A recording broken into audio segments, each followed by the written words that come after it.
Hello guys, and welcome back to another class of our course about the complete introduction to quantum computing. So in today's class we are going to talk about mathematics. So in the past few classes we talked about complex numbers, and today we are going to start the part about mathematics. So basically we're going to talk about some mathematical concepts that are really used in quantum computing as well as quantum mechanics. So basically we're gonna talk about linear algebra and some concepts of this type of math. So basically this is algebra, and what we are going to talk about today would be vectors. So basically the first thing that we need to know is what exactly are vectors. So vectors are pretty, well, it's not really hard to understand, but it's a major part of quantum mechanics, and it's a huge part in physics, in mechanics, as well as in quantum computing.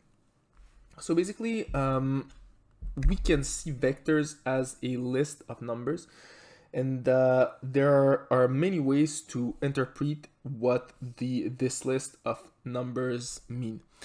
So basically, in other words, a vector is a point in space, so like you can see right here, and the list of numbers that it contains is just a way to identify where the point is in space.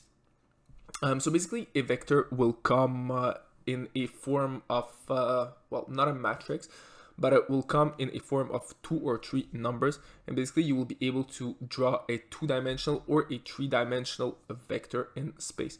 So it will always start from 0, and it will go from 0 to, let's say, for example, a certain number. So I'll show you some examples a bit later on a graph. You'll see it's pretty simple to understand. But basically what a vector is, it's simply a line that is drawn in space. So where exactly vectors are used? So basically vectors have many utilities, and they are pretty much everywhere. So for example, in real life, if we're talking about real life, we can think about all the situations that will involve a certain force or velocity. So let's say, for example, someone is running in the street.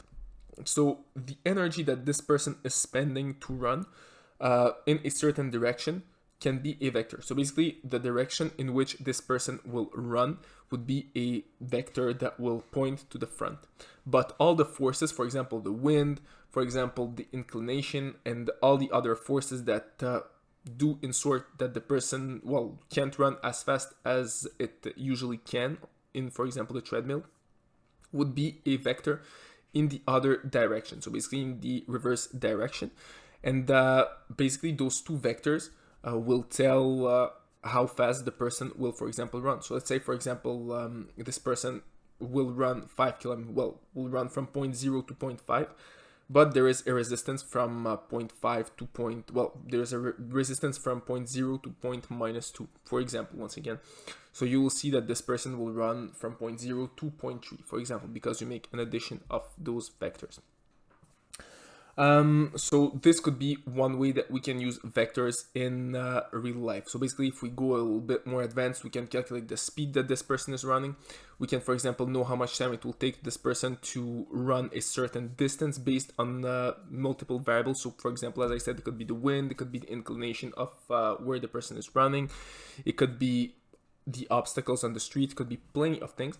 And the vectors will be integrated into this calculation.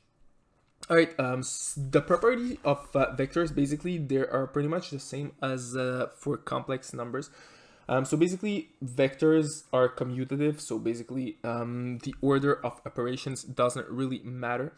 In this case, if, for example, we have vector A plus vector B, it will be equal to vector B plus vector A. And finally, it's distributive. So basically, in this case, it respects the property of operations. So multiplications, for example, or divisions will pass before additions or subtractions. So here are some examples of vectors. So basically when we are writing a vector, we will write it inside of barrettes. So in this case, barrettes are the little things right here that you can see. And those are Barrett's, and this is how we write a vector. So basically what we can see right here would be, for example, vector A. So here we wrote vector A. So as you can see, we can make an addition of vectors. So in this case, it's going to be vector A plus vector B will be equal to vector C. And if we decide to make a multiplication of vectors, it's possible. So let's say we are multiplying A by vector A plus vector B. It will give us A multiplied by vector A plus A multiplied by vector B. And as I said, if we want to represent all this inside of a chart, so let's say, for example, we have two vectors. So vector A will be right here and vector B will be right here. If we make an addition of A plus B, it will look something like this. So basically we are additioning vector A plus vector B. It will give us this answer right here. So this would be the vector A plus B. So this is basically how we how we make an addition of vectors. Multiplication is a bit more different, but once again, it's all basic linear algebra. It works pretty much the same way as matrix multiplications and additions and all this stuff. So as you can see, it's not the middle point between vector A and vector B, but once again, it's possible to addition those two vectors together.